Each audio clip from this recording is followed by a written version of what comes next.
Prokurori i rastit të gjykimit të Dikton Zariqit, i cili akuzohet për shkaktim të aksidentit që ka përfunduar me fatalitet, ka kërkuar nga gjykata themelore në Prishtinë që të hedhë si të pabazuar kërkesën e avokatit të pandehurit për hedhjen poshtë të aktakuzës.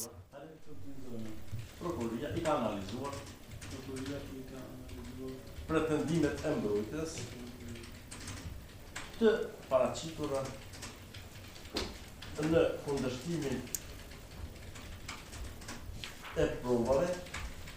dhe kërkesën për hudhjen e aktakuzës dhe ka gjetur se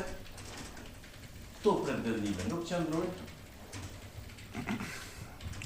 andaj i propozoj gjykatës që caktohet shqyrtimi gjyqësor.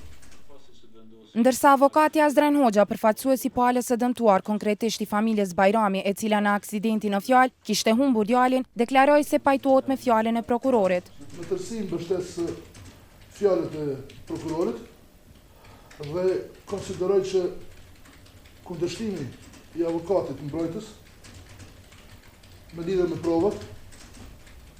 si edhe kërkesa për hudhjen e aktakuzës është krejtësisht e pabazuar. Sipas aktakuzës, i akuzuari Dikton Zariqi me 1 nëntor 2015 në Prishtinë ka drejtuar automjetin në ndikimin e alkoolit, me që rast ka rrezikuar trafikun publik dhe ka vënë në rrezik jetën dhe trupin e njerëzve, gjë që ka rezultuar me vdekjen e një personi, Milot Bajramit. Po ashtu sipas aktakuzës përkundër faktit se me automjetin e tij e ka goditur tani të ndjerin Bajrami, i akuzuari nuk është afruar t'i jap ndihmën e nevojshme pas aksidentit.